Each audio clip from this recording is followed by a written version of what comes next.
Greetings and welcome to another edition of The Pedalshift Project.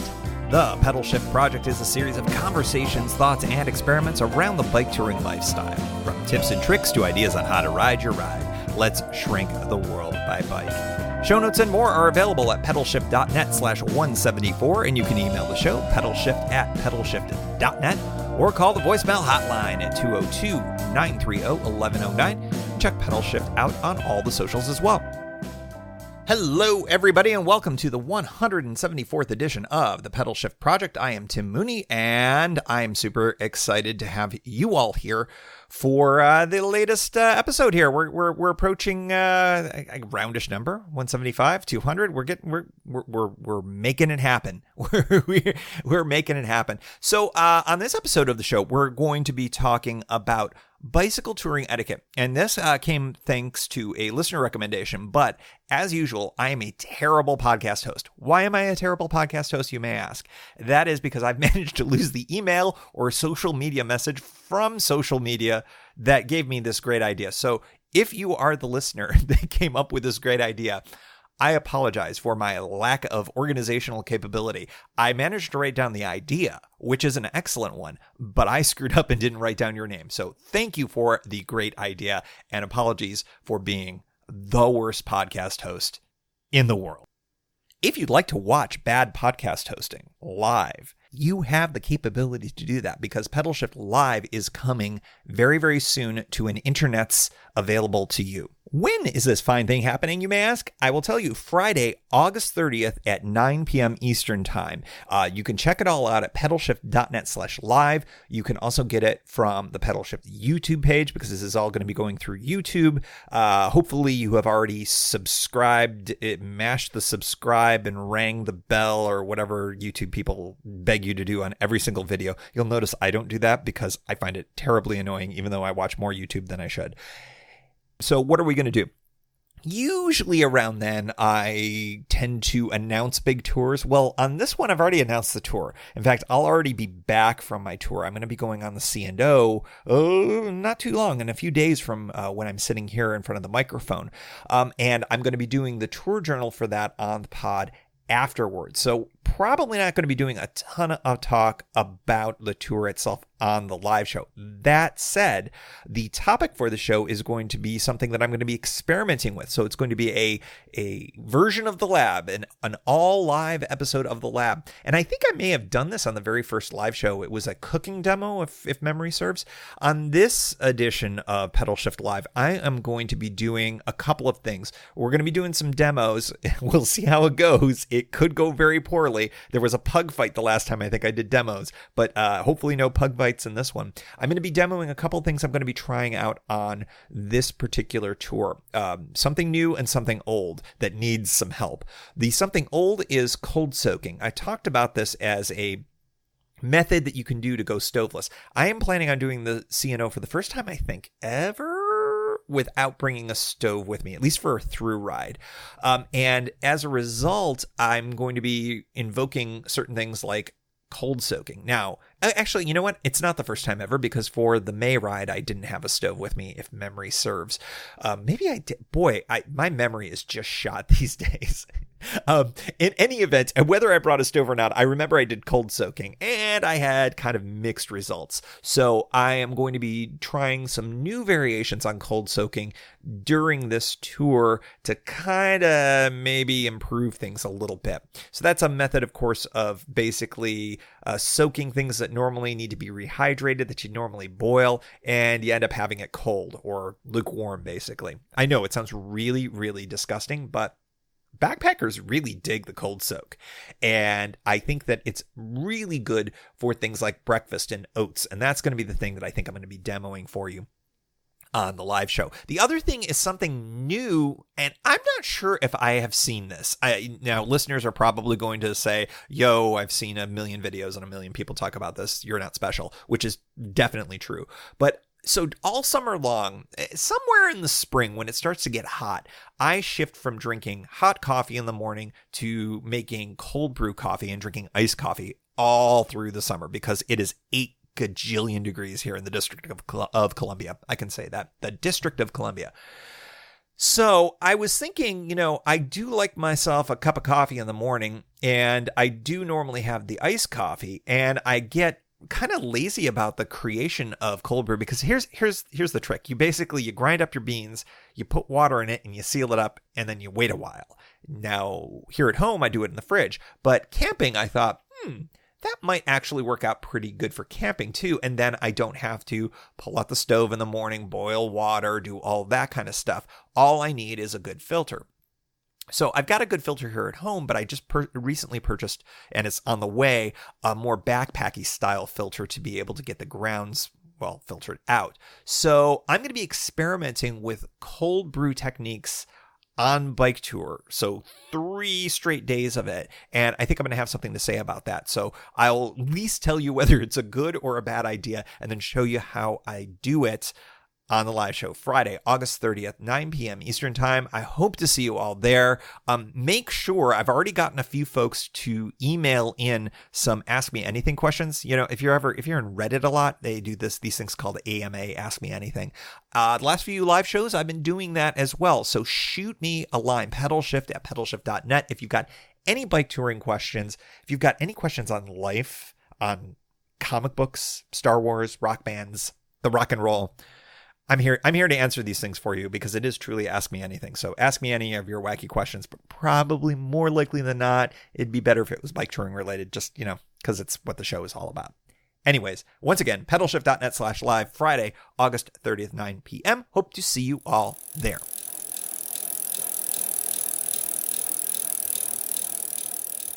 Next up on the show is the Journal, and the Journal is where we talk about elements of our bike tours. And the anonymous, well, not anonymous, but the wonderful listener who gave me this great idea, who I've disrespected completely and have completely forgotten their name. Sorry, once again. That'll be the final apology for the show. But touring etiquette. I really think that this is an excellent topic, because I think on mass, in total, the vast majority of you listening to the show, especially bike tourists in general, are great citizens. I very rarely find myself looking at a situation going, that is a bad actor. That person is not being cool. It happens though. And I think that for some folks out there, especially if you're new to things, there's always that bit of hesitation. It's sort of like, hey, what's the etiquette? How do I behave? How do I act? And I thought that was a really good question that the listener had, and I think it's something to chat about generally. Now, one big caveat here. I'm just a guy with a microphone and a podcast. This doesn't mean that I'm the arbiter of what is truly good behavior and bad behavior, but I think that the stuff I have here is pretty much common sense stuff. I'd be interested if anybody else has other things to add, or if for whatever reason you might disagree with any of the things that I have to say here about touring etiquette. So why don't we get into it? I've got it broken up into a few categories here, some of which you'll understand overlap a little bit, and I think you'll understand as we go along here. Let's start off with camping. Now, not everybody out there is going to be camping, but camping is the area where I think you get into one of the more etiquette type situations. What am I talking about? I mean, I'm saying that you're running into interactions with people in a way where there could be toes that are stepped on. There could be offense taken or whatever. Here's just some of the things that I would say. This is how I live my life when I'm on tour, and ways that I would recommend that you do as well. And kind of what I've observed are the broad-based norms for bicycle tourists in campgrounds, at least the ones that I've experienced. So here we go. Number 1, watch your spacing. Now, in many campsites, they're going to be spaced out for you. There's going to be designated places where you put your tent. You don't really have to worry about this. I'm about to go on the C&O in a few days. There is it's kind of Wild West when it comes to how spacing goes. It's one great big campsite, and basically it's a free-for-all. Now, technically speaking, under the rules, only one group is supposed to be in any of these campsites at any given time, but in practice, that really never happens. I mean, it's a strange rule. I'm not even sure if it's still up. I should check to see if that's still up with the National Park Service, but that's actually was on the website a long time ago.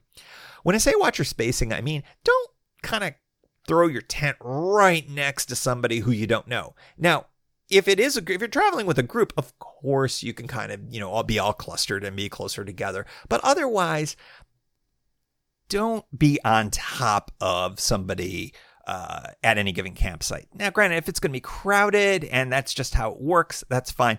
But communicate with folks ahead of time.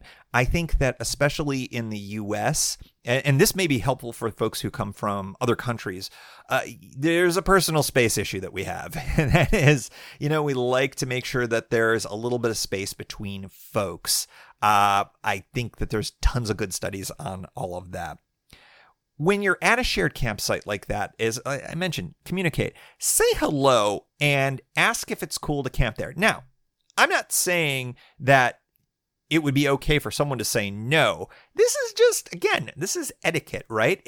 Nobody will ever say no to you in a shared campsite situation. Now, where would somebody say no to you? Let's say that you're at a regular old national park, say, and there are designated campsites, and someone's at, spot number A22, and you walk up and you say, hey, can I camp on your site? They will say no to you. They should say no to you. That's usually not how it works. I'm talking about a situation where you're at a place where it's a kind of a large hiker-biker area, and, you're like, hey, I'm just going to, is it cool if hey, I see you. I'm going to go camp over here. Is that all cool? Cool. Hey, my name is Tim, not always necessary to ask for permission so much. It's just sort of like acknowledging, saying, hey, I'm going to be over here. That usually is a good bit of etiquette. It's also a great opportunity to say hello to your neighbor. And I think saying hello to your neighbor is a really good opportunity to sort of assess your neighbor's desire to chat. And once you assess that, a lot of the times you're going to be saying hello to somebody and you're going to get the vibe off of them. They're like, look, I'm going to go right to sleep, or I'm not in the mood to chat, or maybe I had a bad day or something like that. And if that's the case, then etiquette demands that you kind of respect that. Sometimes you're going to end up with a chatty person, and it may be reversed around on you, that there's somebody who's extra chatty and you don't necessarily want to chat so much. Find that balance there. But generally speaking, try to match what the vibe is with your neighbor and respect it. When you do get into conversations with folks, and I've run into this a bunch of times with folks that I feel like they don't realize it, but they're kind of humble bragging a little bit. What's a humble brag? It's just sort of saying, throwing out their exploits a little bit too much, saying, oh, well, actually, it's not even humble brag so much. A humble brag would be sort of like, well, yeah, I crossed country last year. It was real hard. I had a really difficult time crossing the country 4 times in the last 5 years. That's a humble brag.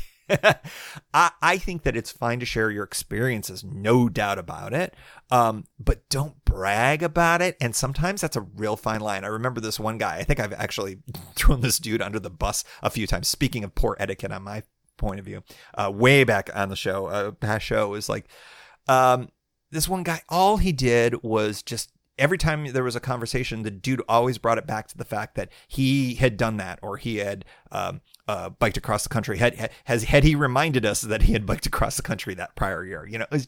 It was a little much, and it was total bad luck. Don't be that dude. It just comes across poorly, and I don't know. It just doesn't work real well. On the flip side, if people are asking for your advice or your information, because if it comes out, it's like, have you biked this trail before? Yeah, I've done this a bunch of times. I've been biking it since 2011. Oh, okay, cool. Then if they ask a bunch of questions, feel free to answer. But there's a fine line between saying, yeah, I biked this a bunch, and saying, let me tell you how much of an expert I am on this trail. See what I did there? It's a real big difference. And I think that different people are going to have different points of view as to where that line is. And you know what? Just do you, be good about it, but be mindful of how you're coming across, because sometimes there can be some situations where you don't come across real good. And again, this is all etiquette. There's a lot of gray space in here. One other thing that I would say, while being open about giving information out, especially if people ask.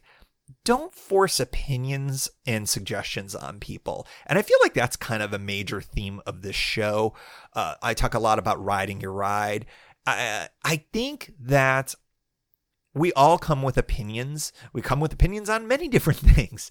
But I think that, there's not just one way to tour a route or a trail or a gravel road, and you don't need to do it with any particular type of equipment or a particular type of bike. Sometimes there's going to be times where there are things that make it easier than others, and that might be the kind of conversation that you can have.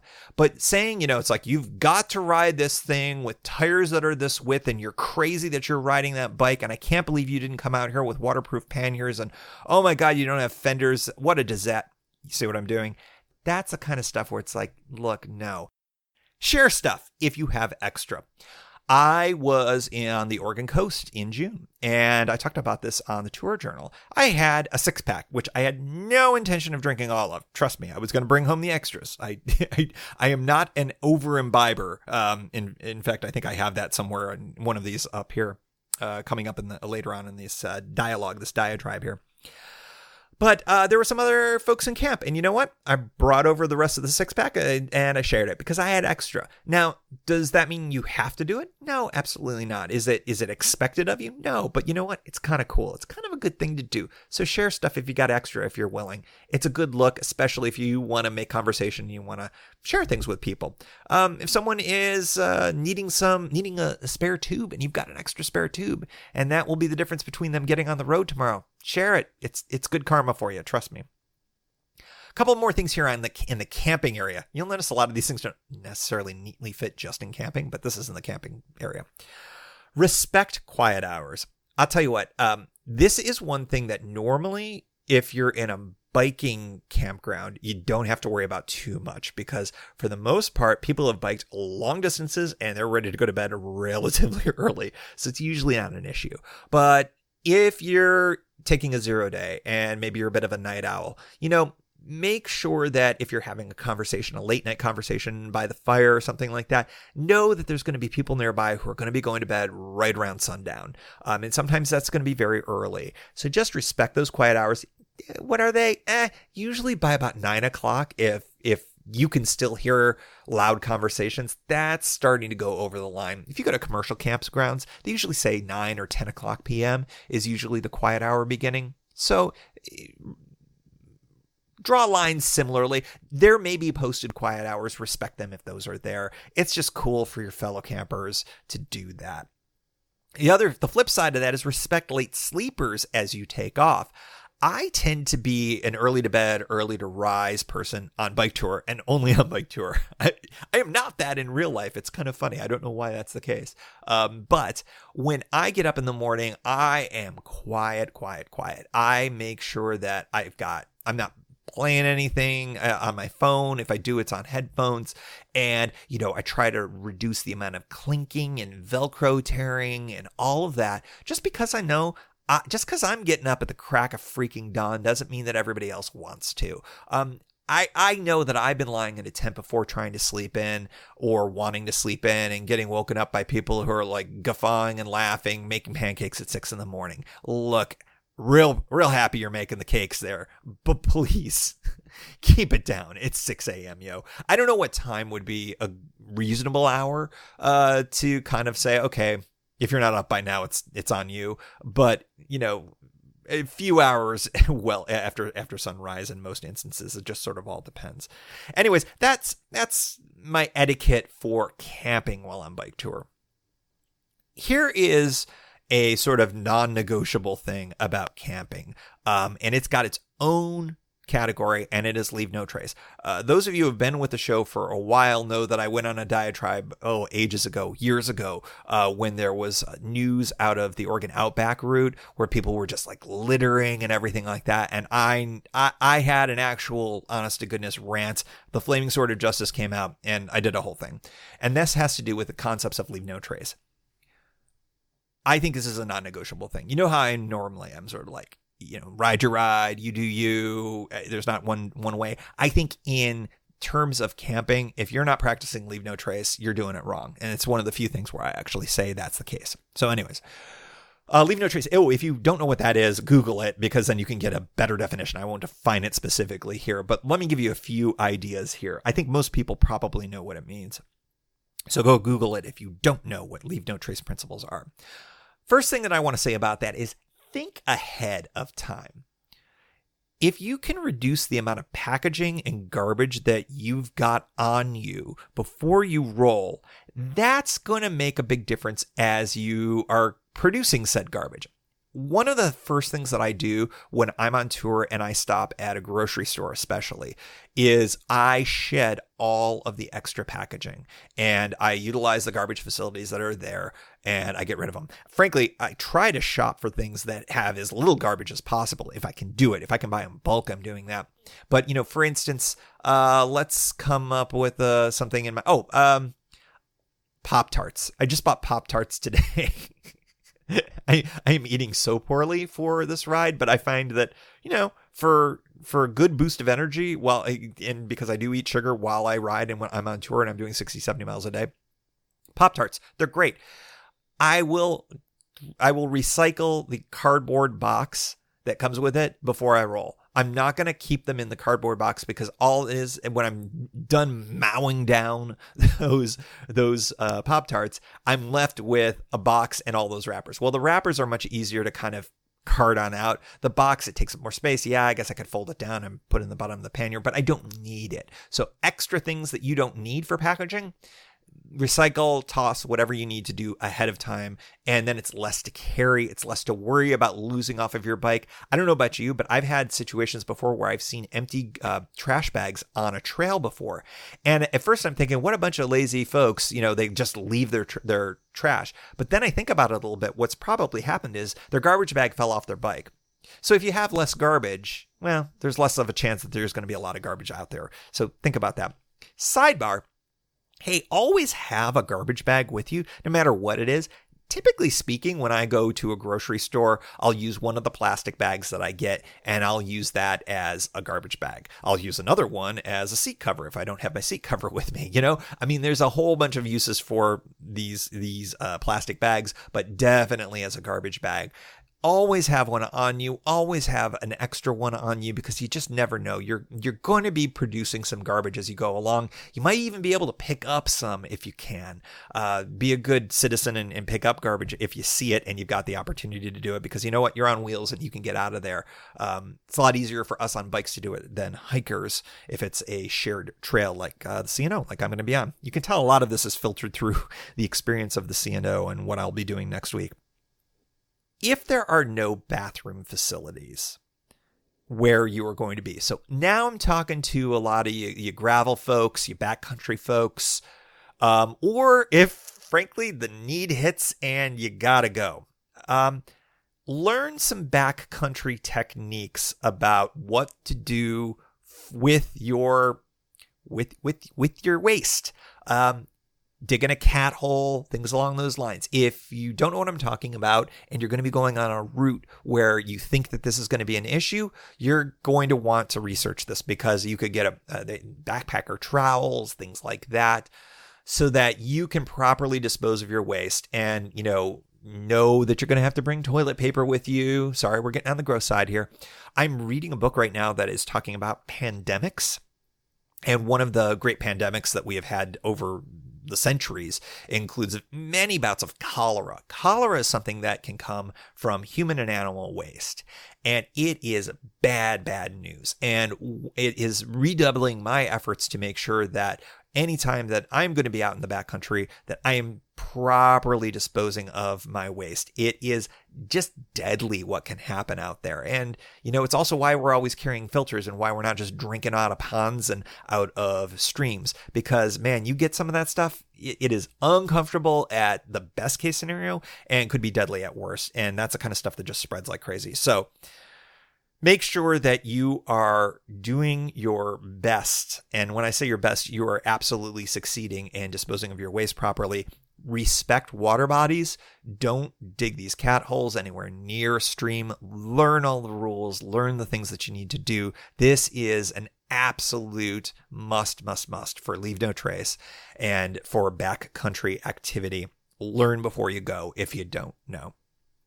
All right, now that we have had the poo talk, let's move on to other areas of etiquette. And this one I think is certainly more broadly applicable, and that is speed and passing. This is something that might even be helpful for you when you're not on tour and you're on a shared use trail, you're on the road and you're going to be running into other bicyclists, other runners maybe, other folks on freaking motorized scooters. We're getting a lot of those in DC. We've had them for a couple of years. So here's how you deal with it. Some trails, if you're on a trail, have a speed limit. Some states have a top speed limit for bicycles and bike lanes. Some municipalities have the same thing. Whatever. If there is a speed limit, respect that speed limit, particularly in more crowded areas. But Tim, some will say, listening, what if I'm doing one of those cool rides where I'm doing the entire C&O in one shot? And I'm going overnight, and the speed limit is an unreasonable 15 miles per hour, and I'm going to be doing 16, 17 in spots. Okay. I think that the speed limit is largely broadly applicable. I think that speed limits, like in vehicles, for better or for worse, often are exceeded a little bit when conditions are okay. I think that that's probably reasonable. Where it's not okay is when you're bicycling around a whole bunch of people. How many times have you, as a cyclist, been out there and there's been somebody on what seems like a speed trial going through crowds? That's not cool. That's definitely not cool. There are better places to do a straight line speed trial than on a crowded Sunday on a trail. Don't do that. Don't be that person. Don't be that person on tour or on panniers. Respect the speed limits within reason. Be reasonable about it, especially in crowded areas. Many trails, and again, I'm back on trails here, but a lot of states will have these rules. A lot of municipalities will have these rules just for being out. New York City, if I'm not mistaken, actually requires you to have a bell on your bike. A lot of trails require you to have a bell on your bike for passing. If you don't, if there's no requirement for that, great, but know before you go, because that's something that you want to respect. Again, this is an etiquette thing, but it's also a legal thing in some instances. Now, is this going to be a highly enforced law? Probably not, but I'll tell you what, in New York City, I know I've seen recently on Twitter, some folks were being pulled over for not having bells on their bike. I don't know if that's a thing, but that seemed to be what it was going. Regardless, make sure that when you are passing somebody, especially if it's a pedestrian, especially if it's a runner or whatever, make sure you use the bell if you got it. I finally broke down and got a bell. I thought they were rude, frankly. But then over time, as I've been passed on a lot of instances, a lot of people who do the call on your left do it in kind of a rude ass way. So now I'm starting to get to the point where it's like, you know what? I think the bells, if you ring them in the right way, at the right distance, loudly and with alacrity, that is a great, friendly way of letting people know where you're at. And you know what? Most people are going to be cool with it. If you call on your left because you don't have a bell, or you're, for whatever reason, I will sometimes call on your left as opposed to using my bell. Please do it in a friendly way. I cannot tell you how off-putting it is when I get a grumpy on your left anyplace. It's really off-putting. It's sort of like, oh, I'm sorry I'm in your way or whatever. You know, it's just like, it's funny. Now, that person's probably having a bad day. That's cool. But you know what? Try to be friendly and cool out there. I think I've got a whole category coming up called Be Cool as part of the etiquette lesson here. It certainly applies right here. Be friendly. When you're doing the call on your left or you're ringing that bell, do it every time. Even if, and you know what I'm about to talk about here, if you're really frustrated that the runners you're passing by on this shared use trail are wearing headphones and never hear you. I mean, that happens all time period here locally in DC, whether it's folks who are walking or running or whatever. It happens all the time. But you know what? I still try as best I can to ring or call out, because you know what? you got to do everything you can to let them know that you're passing. And at least you're doing your due diligence here. If someone's going to be negligent, don't let it be you. That's kind of my rule. And yeah, it's kind of a bummer if people are listening to headphones too loud. But you know what? You be the good citizen here. Practice the good etiquette every time. Call on your left. Make sure you ring that bell. Does it mean that you're always going to be heard? No. But you know what? I think it's important that you do it no matter what. I try to do it. I don't always succeed. I'll be perfectly honest here. I'm not like a super Boy Scout here with any of this kind of stuff, but I try. And that's why I'm talking about this. Look, it's so easy to get frustrated. Remember, when you're on a shared trail, or even if you're in a bike lane or something like that, you're sharing. It's not your trail. It's not your bike lane. It's not your road. You're sharing it with other pedestrians, other runners, other bicyclists, sometimes other cars. Keep that in mind that, we're all kind of using it. And, hopefully the shared use is equally respectful. You're not going to be running into folks who are going to be running 4 abreast, taking up the whole trail, although that happens sometimes too. But you know what? We're all sharing, and, try to keep that as your goal in mind, that it's not just you who are out there. Other people are going to be using it. And sometimes, there's going to be points where there's going to be crossing over, and that crossover means that someone's going to be a little inconvenienced for a moment. And sometimes it's going to be you. And you know what? That's how it is. That is how it is. Hopefully folks are going to be practicing similar etiquette, but sometimes they won't. Don't blow your top. It's cool. You're out for a bike ride, man. There's nothing wrong with that. Last but not least, when you run into this situation that I kind of just described, I sometimes I don't do really good in this area. Sometimes I will get a little barky. Sometimes I will be like, "Hey, trying to get around you here," or maybe not quite as nice as that. I would say do better than me. Avoid lecturing other trail users, especially if you're a visitor to the area. The one place where I am on my best behavior, I've noticed, is when I'm traveling and I'm on other trails. Man, when I did the OTET, I was the most chill, friendly person ever. I didn't run. There were other people. I slowed way down. I braked. I inconvenienced myself all the time in the face of lack of etiquette on other trail users' part. And I had a smile on my face, and it was all good. Why? I think because I was a visitor. When I'm on trails that I frequent more frequently, well, maybe I'm not so good. I think I'd like to be more like the visiting person, but I would say you want to especially be like that when you're a visitor, because you know what? You're a visitor. Be a good guest of any kind of trail, road, place that you're at.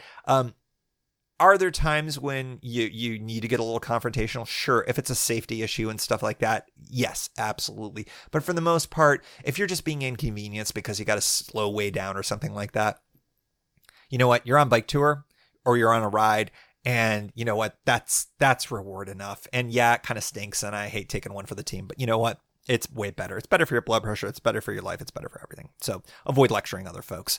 Unless, of course, it's a safety issue. And even then, be cool about it. Speaking of that, we're up to the be cool section, which is our final section of bicycle touring etiquette. This is broad stuff. And some of this, I feel like shouldn't be said, doesn't need to be said, but I'm going to say it anyways, just because it's part of the episode. Respect boundaries with people you meet and other bike tourists. This could be in camp. This could be at the side of the road. Look, not everyone is going to be thrilled to be chatting with you. Not everyone is going to be interested in going down any conversational roads, or will want to camp with you or want to ride with you or whatever. That's cool. When you get the vibe off of somebody that they're done chatting with you, move on. That's the way that you probably want to go. Frankly, if someone's not interested in chatting with you, why do you want to hang out with them anyways? Know what I mean?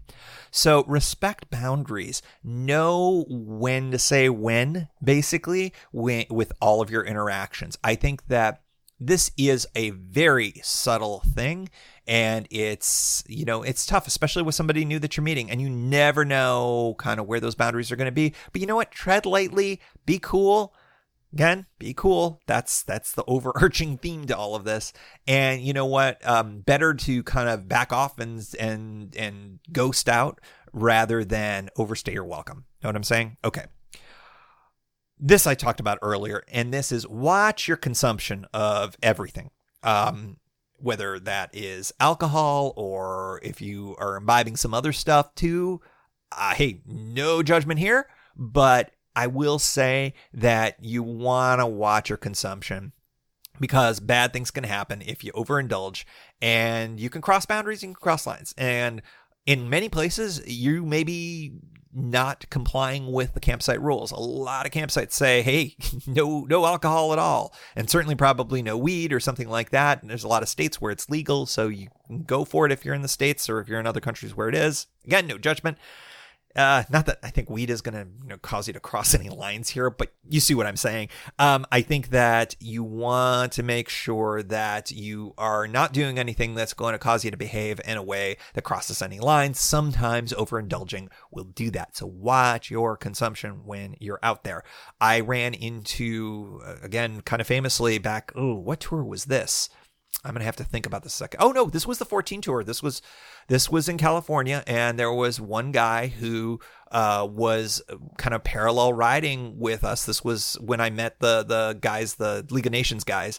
You can go back and listen to past episodes to talk about that group. One guy that was not a part of that was a dude who we ended up having met at. We were out for dinner and crossed paths with him, and he had way too much to drink, and he was not behaving well with the server, and it was not cool, and I did not enjoy it, and I did not want to be around him. And basically I biked 70 miles the next day to make sure that I would never have to see him again. Haven't. Hi, if you're listening. Hi.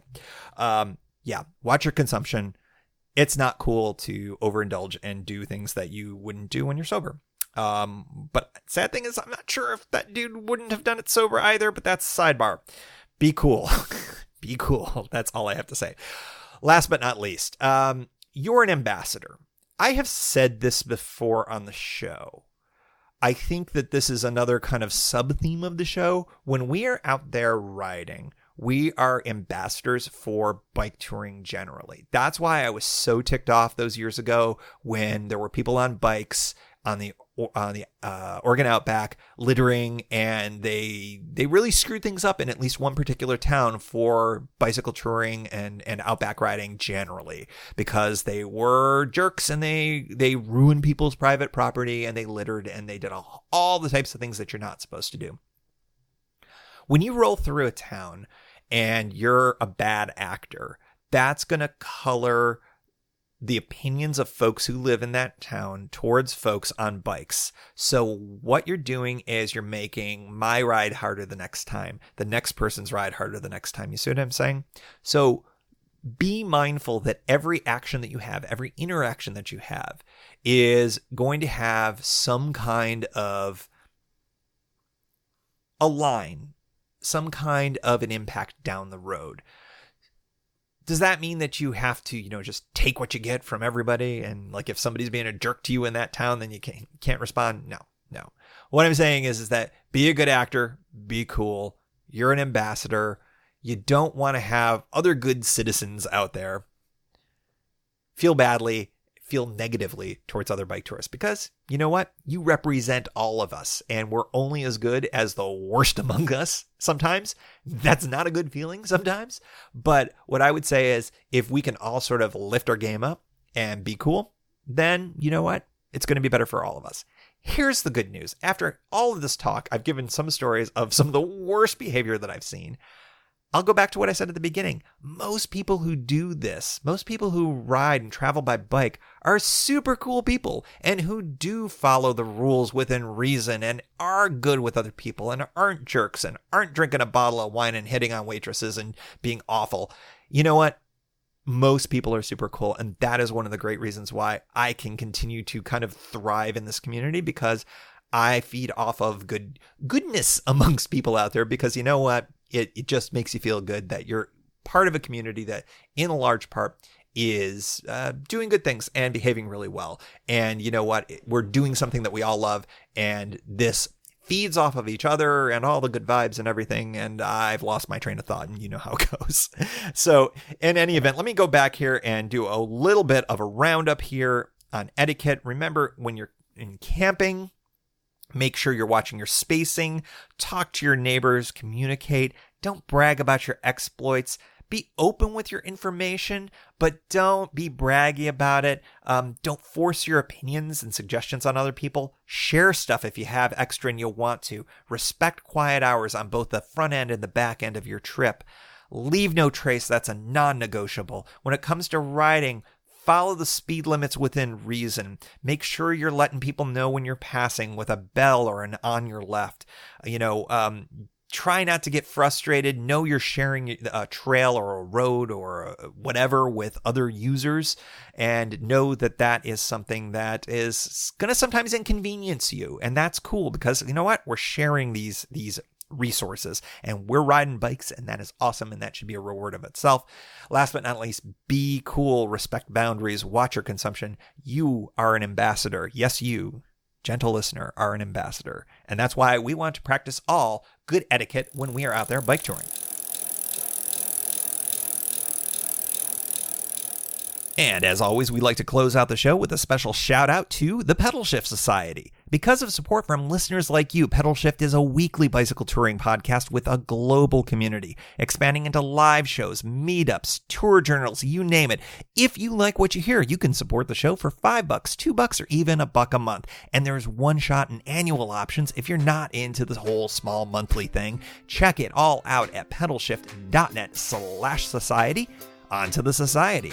Kimberly Wilson, Caleb Jenkinson, Cameron Lien, Andrew MacGregor, Michael Hart, Keith Nagel, Brock Dittus, Thomas Skadow, Marco Lowe, Terrance Manson, Harry Telgadas, Chris Barron, Mark Van Raam, Brad Hipwell, Stuart Buchan, Todd Stutz, Mr. T, Roxy Arning, Nathan Pulton, Stephen Dickerson, Vince LoGreco, Paul Culbertson, Scott Culbertson, Cody Floerchinger, Tom Benenati, Greg Braithwaite, Sandy Pizzio, Jeff Muster, Seth Pollock, Joseph Quinn, Drew Porter, Byron Patterson, Joachim Robert, Ray Jackson, Jeff Fry, Kenny Mikey, Lisa Hart, John Denkler, Steve Hankel, Miguel Quinones, Alejandro Avilés-Reyes, Keith Spangler, Greg Towner, Dan Gephardt, Jody Zeranin, Lucas Barwick, Michael Baker, Brian Bechtal, Reinhard Biggle, Greg Middlemas, Connie Moore, William Goffman, Brian Benton, Joan Churchill, Mike Bender, Rick Weinberg, Billy Crafton, Gary Matushak, Greg Letoile Lopez, James Sloan, Jonathan Dillard, John Funk, Tom Bilch, Ronald Paroli, and returning to the Pedalshift Society, Dave Roll. And thanks to all past and anonymous contributors for helping to make this show happen. Thank you for joining. You can find Pedalshift at pedalshift.net for more great bicycle touring content. You can hear the Pedalshift project through Apple Podcasts or your favorite podcast app. Opening music courtesy of Jason Kent off his self-titled album. The track is called America. Check out his band Sunfield's latest release, Mono Mono, wherever cool music is available.